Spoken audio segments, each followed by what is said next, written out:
Our operation here is my husband and I and our 2 kids. It's fun because our kids love it. We started out with my parents having cattle along with a couple of my brothers, and then Matt and I were able to break off on our own several years ago. And so it's been fun to try to grow and improve things here and make the kids very much part of it, to the point that they now have their own little herd within our herd to help pay for their college and teach them some business decisions.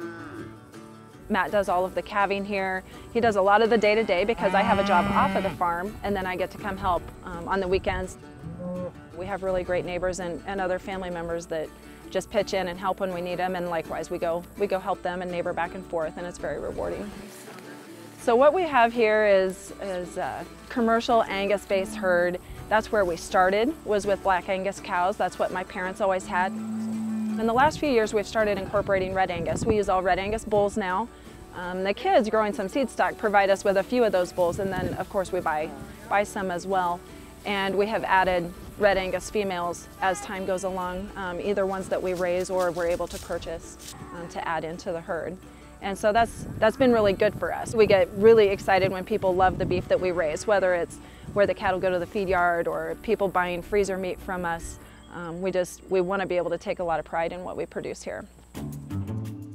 In Nebraska, the way our Beef Council rules and regulations are set up, you can only serve the 2 4-year terms, and then you're done, and it's time for somebody new to step in and get the experience. So I'm just beginning my 2nd term of 4 years. Because of Nebraska's contribution to the Federation, we earn a revenue seat on the executive committee for the Federation of State Beef Councils, and I hold that role. I also sit on the Joint Evaluation Committee, and that's been really exciting. I think that's one of the most important committees because the Evaluation Committee helps you know if you're being effective. The checkoff to every beef producer and importer should be a huge reason to celebrate right now.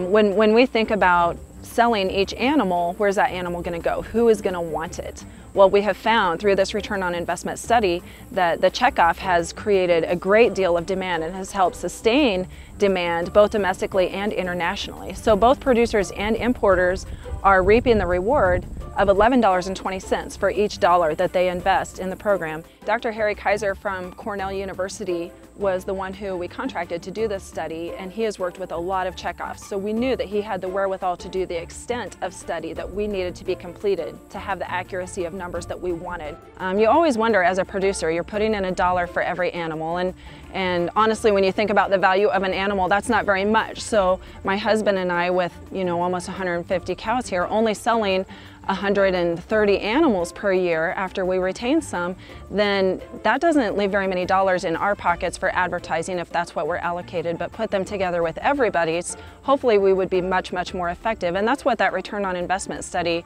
showed us. Those checkoff dollars are being utilized very, very well. And what we found was an 11.2 to 1 return. So for every dollar we invest, we're getting $11.20 back to the beef producers.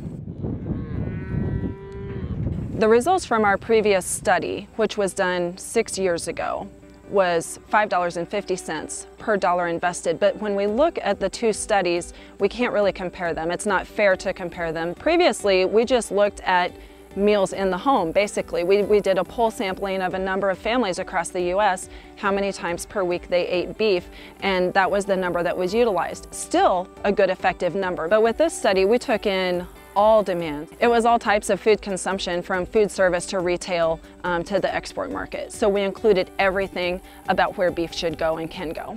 As producers, we always break everything down per year because we're looking at annual income, annual pasture usage, annual everything. And for the checkoff, had we not had the checkoff to help us promote and market beef in 2006 through 2013, 2.1 billion pounds per year less meat would have gone on the market. An important piece of our checkoff investment goes toward foreign market and demand. And we have seen over the past several years a 6.4% increase in foreign demand because of investments. So the return on investment for each of those dollars is really significant. So what's being done at the national level with each checkoff dollar is really coming back to every rancher, feed yard owner, every cattle feeder, and every importer's pocket in the end. When I think about the beef checkoff for our family, $11.20 return for every dollar invested is a tremendous feat. In fact, I wish every business decision we made returned that much money per dollar.